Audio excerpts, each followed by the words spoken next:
Bonjour à tous, je vous retrouve avec plaisir pour cette vidéo pour vous parler aujourd'hui de quelque chose qui est vraiment essentiel.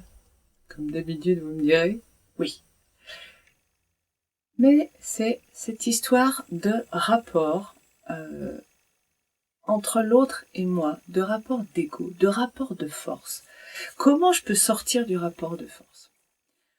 Je ne peux pas décider de sortir du rapport de force tant que je n'ai pas nettoyé les croyances qui m'amènent à un rapport de force.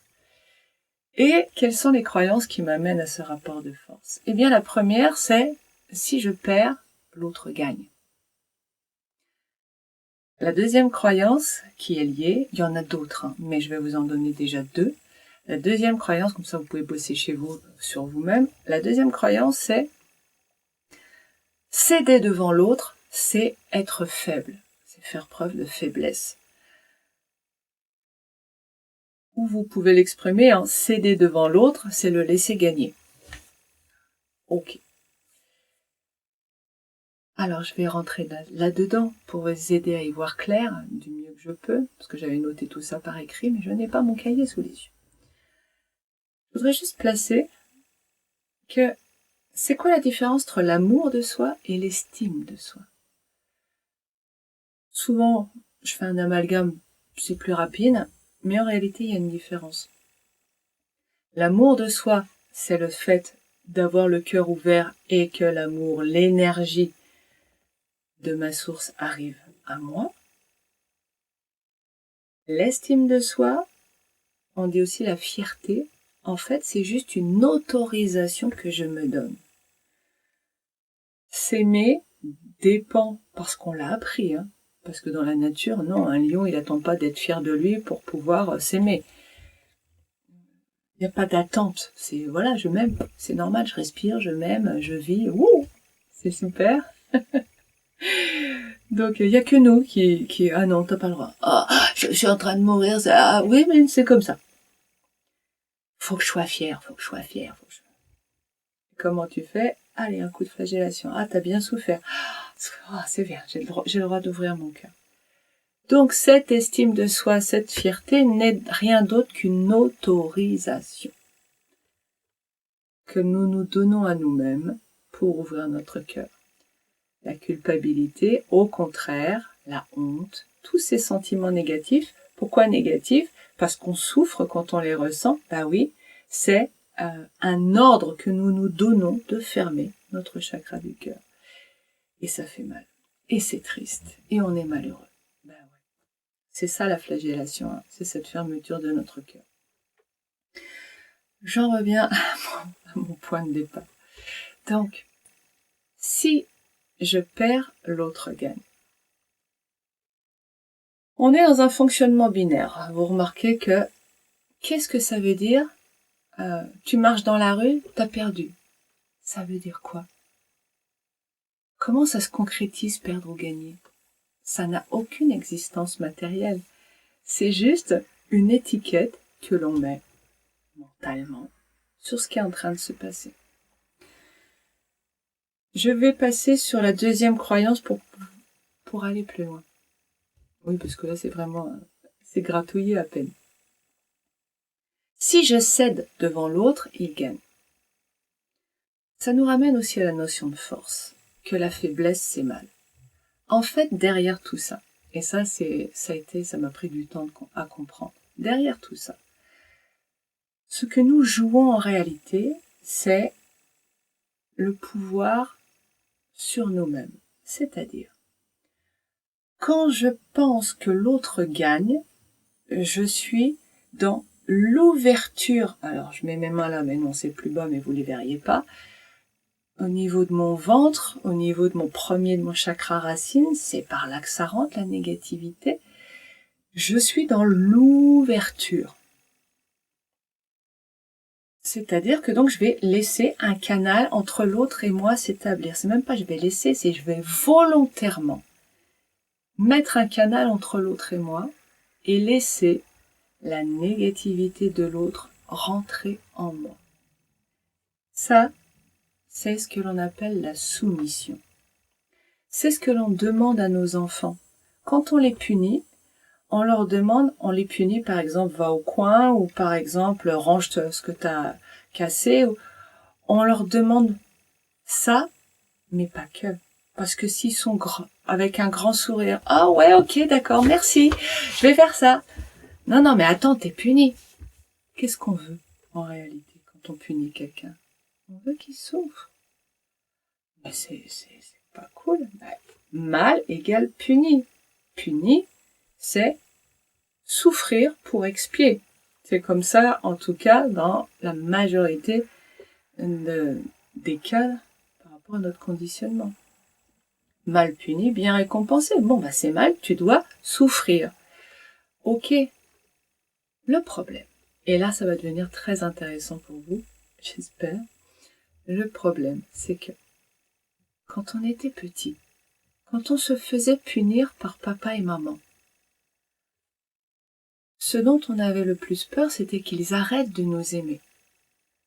Donc, on mettait en permanence ce canal entre papa et maman pour ne pas être rejeté, parce que les parents n'aiment pas que les enfants ne les aiment pas. Les parents n'aiment pas que les enfants boudent. Pourquoi? Parce que il y a échange d'amour, échange d'énergie. Alors amour entre guillemets, hein, vous savez ce que j'en pense, mais échange d'énergie entre les deux. Et il y a aussi d'autres choses qui se jouent sur la représentation d'un bon parent, puisque bon, c'est récompensé, il doit recevoir de l'amour. Donc il doit recevoir quelque chose, le parent. Et quand il punit, c'est un bon parent. Donc il attend qu'il y ait quelque chose qui vienne. Ouverture, circulation. Ça veut dire qu'en tant qu'enfant, on a appris à se soumettre à l'autorité. Se soumettre, ça veut dire mettre un canal, le laisser ouvert, même si c'est des choses qui font mal qui arrivent, parce que pour nous, c'était comme ça l'amour, il y avait, tout était mélangé. La joie et la souffrance, c'est normal. Ça fait partie du truc.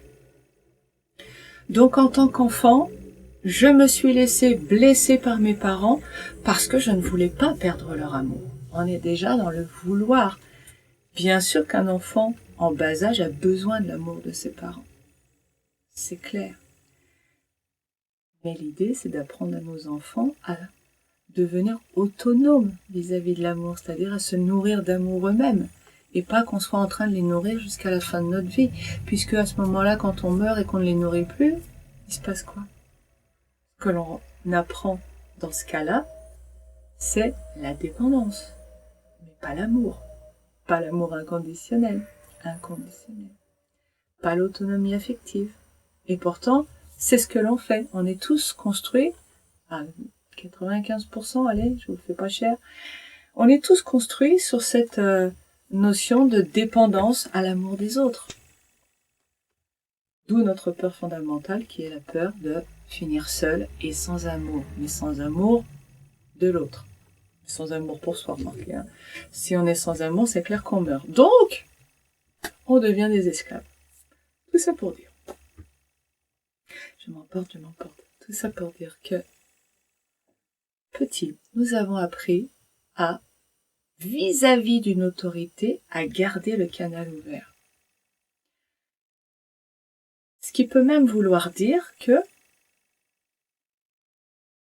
je me force à me soumettre, c'est-à-dire à recevoir la négativité de l'autre, de peur d'en recevoir encore davantage, d'être encore plus puni. Mais oui, comme quand on était petit, si on soumettait pas assez, si on n'acceptait pas assez la colère de papa, la tristesse de maman, et où on allait la consoler, parce qu'on avait fait quelque chose de mal. Et donc, on est dans cette soumission. Alors, vous pouvez l'appeler comme vous voulez, mais c'est ce côté, je ne me protège pas de toi, je ne me ferme pas, tu es figure d'autorité ou tu es figure d'amour. Et donc, je reste ouverte, ouvert, à ta négativité, à ta colère, à ton mépris, à tes paroles blessantes. Les paroles blessantes, si je me protège et que alors,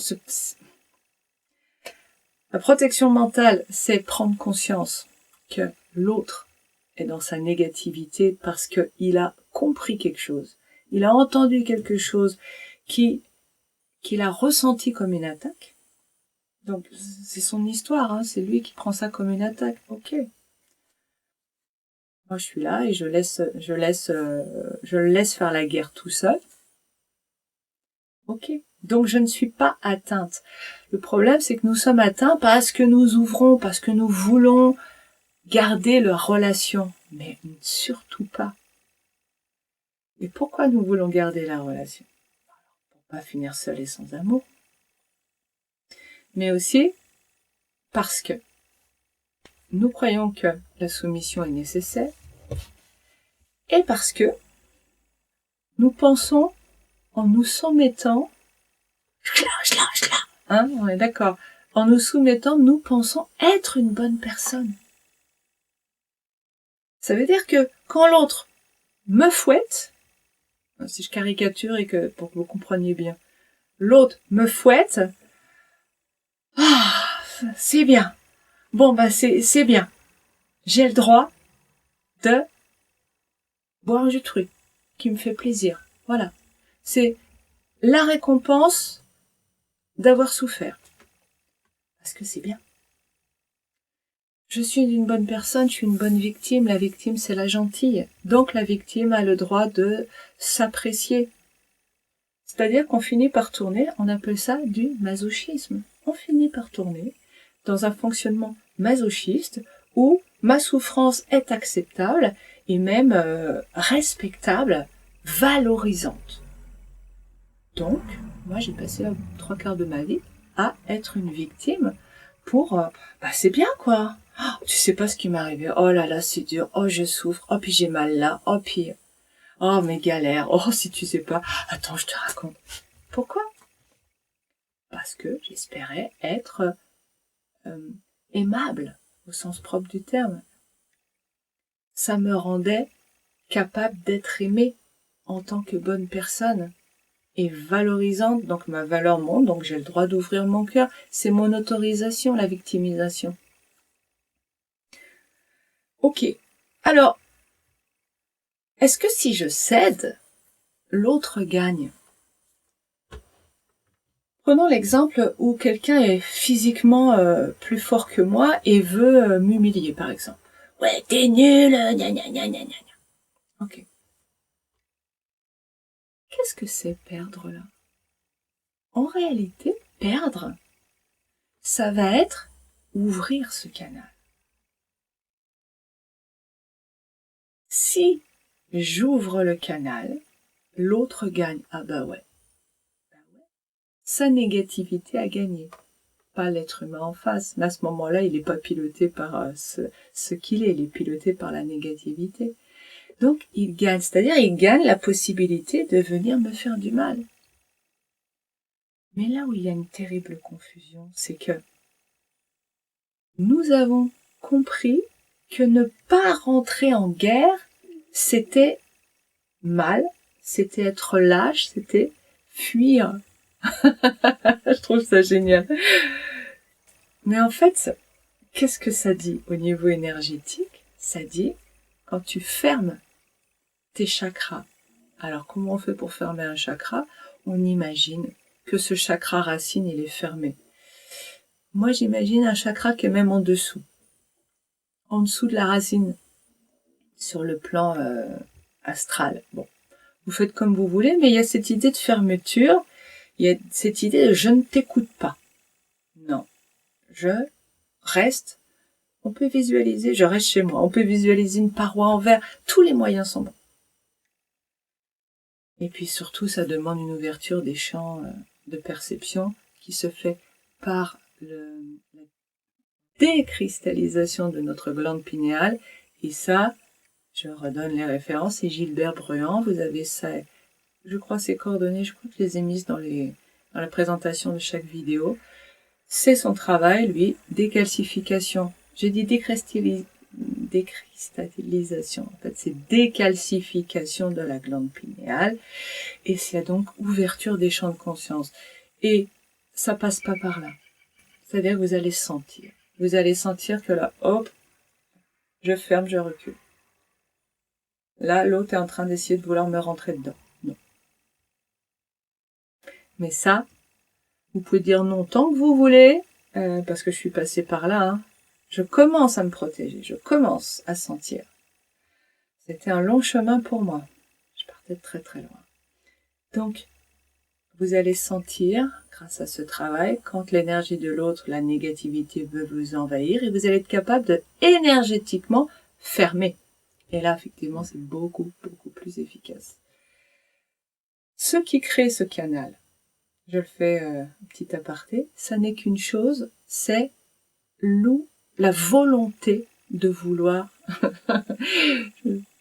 On gomme, je recommence. C'est vouloir quelque chose sur l'autre. À partir du moment où je veux quelque chose sur l'autre, de l'autre, par l'autre, je mets en place un canal d'échange de négativité.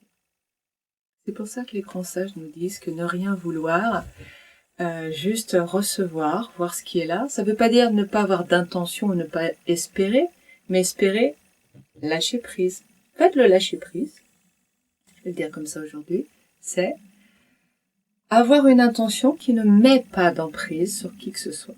L'emprise, c'est le canal. J'espère que tout ça, ça commence à être plus clair pour vous.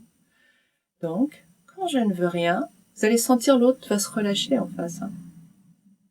Quand vous n'avez pas d'emprise, les gens n'ont qu'une envie, c'est contribuer à votre bien-être. Quand vous avez de l'emprise, c'est-à-dire je veux quelque chose, les gens font ça. Oh non. Inconsciemment, énergétiquement. Oh non. Et c'est leur négativité qui va venir devant, chez eux, au lieu que ce soit leurs plus belles, les plus beaux aspects d'eux-mêmes. C'est très important ce que je viens de dire, l'air de rien.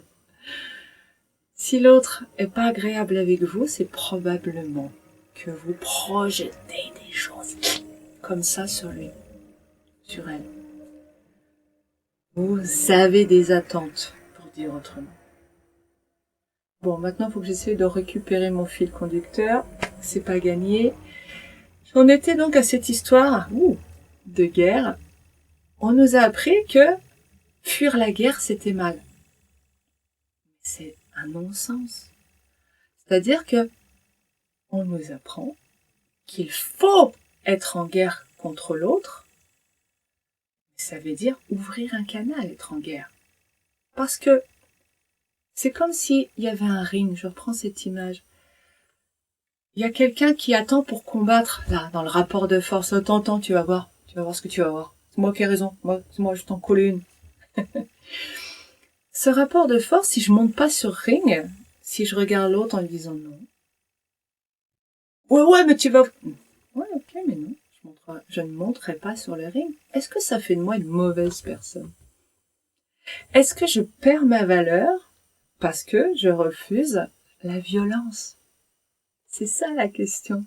Est-ce que refuser la violence fait de vous une mauvaise personne? Dans votre cœur, c'est comment la violence? C'est juste ou c'est pas juste? Je n'utilise pas les termes bien et mal puisqu'ils sont complètement galvaudés et utilisés par notre mental. Donc dans mon cœur, est-ce que c'est juste? Est-ce que c'est un élan du cœur de faire mal? Si oui, c'est qu'on est piloté par la négativité. Le paradis, c'est pas un lieu où on se boxe les uns les autres. Et dans notre envie et notre besoin d'amour, il est clair que ça va vers la douceur. L'amour est à l'opposé de la violence. Ou en tout cas, bien loin sur le chemin. Donc, je me rapproche de l'amour quand je fuis la violence. Ok? Et nous, on nous a appris que la violence, c'était bien. C'est-à-dire que c'est respectable, acceptable, c'est valorisant d'être dans la violence. Ah oui, parce que la violence, ça fait souffrir, la souffrance, c'est bien. Donc en fait, notre conditionnement, qui est piloté par la négativité, qu'est-ce qu'elle nous dit? Si tu ne me donnes pas à manger par la violence, je suis pas content, c'est mal. Donc de toute façon, tu dois souffrir. C'est-à-dire que c'est extraordinaire. Je vais me battre, donc je vais être dans la violence, la souffrance, de donner des coups, d'en recevoir. Et si j'arrête, donc je me fais souffrir, je monte sur le ring, je me fais souffrir. C'est volontaire. Je suis dans me faire souffrir. Je me fais souffrir à attaquer ou à me défendre. Me défendre aussi. Je suis sur le ring, je me fais souffrir. Puisque j'ai établi le canal. Si je me ramène à mon explication énergétique, le canal est établi. Donc je peux me défendre, ma négativité, elle est quand même en train de festoyer avec celle de l'autre en face, et le canal est établi dans lequel la négativité de chacun augmente, d'où des échanges verbaux qui finissent en pugilat, puisque ça monte en croissance, la négativité de l'un vient chercher celle de l'autre, qui revient agrandie de cette première négativité, revenir chercher, et vous voyez, comme une vague, mais une vague qui augmente d'amplitude à chaque fois, qui finit en tsunami de violence. J'en reviens donc à l'idée que la violence, c'est valorisant, donc on se fait violence, et si jamais, dans mon conditionnement, je dis non à la violence, je dois me flageller, me faire du mal, parce que c'est être faible, être lâche, c'est une fuite, c'est honteux, je suis dévalorisée, je ferme mon cœur. Et ça, c'est la souffrance ultime. Est-ce que vous vous rendez compte? C'est la même chose, on peut aller pour comprendre la métaphore dans la cour de récréation d'une école maternelle où quelqu'un dit à l'autre « t'es pas chiche, t'es pas cap, ouais vas-y, tape-toi la tête contre le mur, vas-y, t'es pas chiche, t'es pas cap ». On est dans cette pression-là et on va se la taper la tête contre le mur pour être valorisé. Ah t'as vu, je l'ai fait, hein, je suis bien. Ben oui, t'es bien crétin parce que t'as bien mal à la tête maintenant. Mais t'es bien crétin, non, t'as fait ce que ton conditionnement qui a besoin de te valoriser, t'as appris à faire. Alors, est-ce que c'est mal de céder devant l'autre? Est-ce que si je cède devant l'autre, il gagne? Qu'on soit bien clair là-dessus. Si je cède devant l'autre, si je me soumets. La soumission n'est pas le fait d'obéir. La soumission, c'est le fait d'ouvrir un canal, de se laisser bouffer par la négativité de l'autre, parce qu'on veut être aimé ou parce qu'on a peur de l'autorité de l'autre. Cette soumission, oui, elle nous met dans une situation intolérable. Par contre, ouais, tu fais ce que je te dis, tu machin. Ok. Si c'est mon chef qui me dit ça, si les conséquences de mon choix, je préfère obéir, parce que, par exemple, ouais, va dans le bureau, tu vas me chercher ce dossier-là, il est dans un tel état de négativité que pour l'instant, je choisis d'obéir, mais, sans me soumettre. C'est-à-dire que je reste chez moi, je fais ce choix d'obéir, ok, je vais chercher son dossier, je lui donne, ok. Puis quand il sera calmé, qu'on pourra discuter avec son conscient, je lui dirai que c'est intolérable pour moi, ces façons de fonctionner. Et après, je ferai un choix. Si lui, ça lui paraît normal, bon, eh ben je déciderai de démissionner, de changer de poste, etc. Mais je ne vais pas rentrer dans un rapport de force quand je vois que l'autre est dans la négativité. Donc ça, alors, il y a tellement de choses à vous dire. Je veux pas non plus que ce soit trop long. Donc, quand l'autre est dans la négativité, quand l'autre est dans la colère, quand l'autre est dans le mépris, quand l'autre est dans... Vous sentez que ça vient vous piquer. ça vient vous piquer, ça veut dire que vous êtes ouvert. D'accord? On peut aimer sans être dans l'ouverture. Faut bien dissocier, et ça, mais mon Dieu que c'est important. Aimer, c'est différent de se protéger. Aimer, c'est là. Se protéger, c'est éviter la négativité. On peut échanger de l'énergie avec l'autre, mais avec un canal d'emprise fermé. C'est subtil, hein, je sais. C'est vraiment important que vous fassiez la différence, en tout cas que vous l'entendiez. Globalement, c'était l'idée que ne jamais essayer de rentrer dans une relation quand l'autre est dans la négativité. On peut pas, comprenez bien que vous voulez raisonner l'autre, raisonner, c'est-à-dire avoir raison, hein. C'est ça que ça veut dire raisonner l'autre. Vous voulez avoir un échange. Oui, mais là, écoute, je suis pas ok, t'as vu comment tu me parles? Quoi? Comment je te parle? Parce que l'autre, ce qu'il veut, la personne en face, ce n'est plus avoir un échange. C'est sa négativité qui est devant et qui veut vous manger. Donc, non. Non. Je ne cherche pas à te parler. Je ne cherche plus. Je fuis le contact. Je fuis le contact. C'est-à-dire, je sors du ring. Hop, je sors du ring. Ok. Et je reste chez moi. Commencez dans votre cœur de vous mettre en sécurité quand quelque chose vous attaque. C'est juste ou c'est pas juste? Je suppose que vous allez me dire que c'est juste. Bah oui, on va pas se laisser attaquer, on va pas être là comme ça. La différence, c'est que quand vous êtes chez vous protégé, vous restez dans des belles vibrations qui vont aider l'autre à se calmer. Donc, vous rayonnez de la bienveillance, alors plus ou moins, on est d'accord, mais l'idée c'est ça, de rester dans la bienveillance, dans tes hautes vibrations, pour que l'autre, à un moment donné, la conscience de l'autre revienne devant. C'est plus votre mari, c'est plus votre femme, c'est plus votre enfant que vous avez en face, ou votre beau-père, ou votre chef. C'est un gueux. C'est quelqu'un piloté par sa négativité, qui est passé devant. Donc là, si vous commencez à traiter avec la négativité de l'autre, à rentrer en relation, c'est la fin pour vous. Votre ego va vouloir. Oui, mais il m'a dit que, ok, eh ben on garde ça chez nous, ça m'a piqué. Et après, on fait un travail de déconditionnement. Pourquoi ça m'a piqué? Ça m'a piqué, est-ce que c'est parce qu'il était en colère ou est-ce que c'était les mots qu'il a dit? Ah ben il m'a traité de feignasse. Ok, alors c'est les mots. Bon, ce sont les mots. Je suis une feignasse. Est-ce que c'est vrai?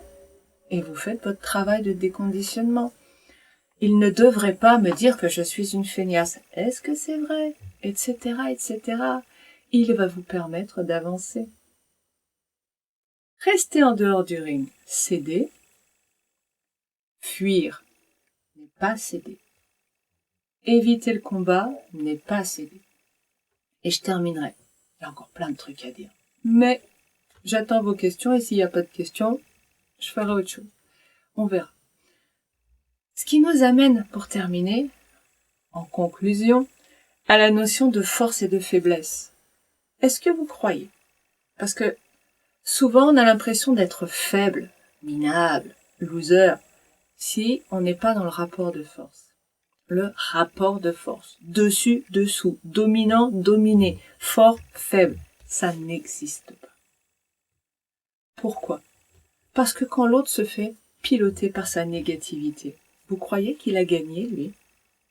Croyez que son être intérieur a gagné? C'est lui qui a perdu. C'est celui qui se met en colère, c'est celui qui est dans le mépris, c'est celui qui est dans le vouloir prendre le pouvoir qui a perdu. Quand nous résistons au rapport de force, nous résistons à quoi? À notre négativité et à celle de l'autre. Mais quelle force il y a là-dedans! Mais c'est extraordinaire! Et finalement, c'est extrêmement valorisant de pouvoir résister à la violence, résister à ce rapport de force. Si on peut pas, on peut pas. On peut pas parce qu'on est trop embrigadé par nos conditionnements. Mais oui, mais il a dit que j'étais une feignasse. Et alors, où est le problème? Bah, si je suis une feignasse, je suis nulle. J'ai pas le droit de m'aimer. Ok. Et c'est pour ça que vous allez aller dans le rapport de force, pour essayer de changer les paroles de l'autre. Mais c'est pas les paroles de l'autre qui sont un problème, c'est votre conditionnement qui vous font croire que vous devez écouter ce qu'il dit et le prendre comme une vérité. Ah, il a dit que j'étais une feignasse, donc je suis une feignasse. Ça sort d'où, ça? T'es bleu? Ah bah donc je suis bleu.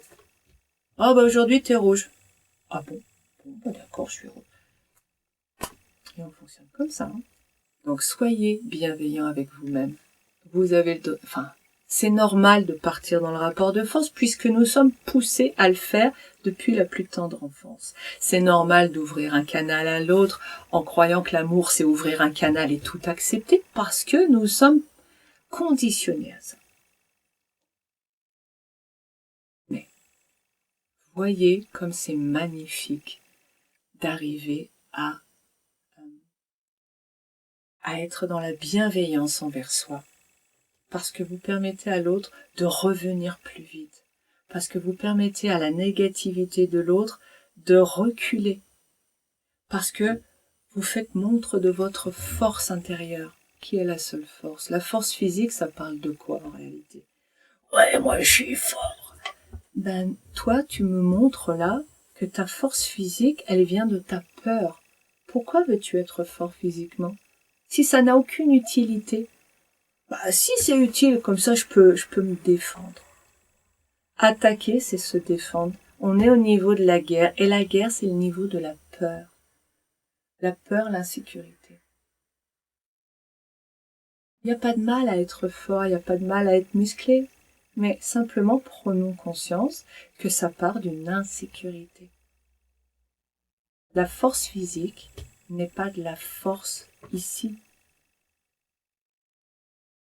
La souffrance, la victimisation n'est pas de la force ici. Oh bah quand même, j'ai du courage, je me flagelle 4 fois par jour. Mais c'est pas du courage. Alors, ça permettrait de faire encore une autre vidéo. Donc je m'arrête, je ne commande pas ce que je viens de dire. Faites reculer votre négativité, votre vie en dépend, votre paradis en dépend. Vraiment. Et tous les moyens sont bons, d'accord? Je vous souhaite une très belle semaine et je vous dis à bientôt.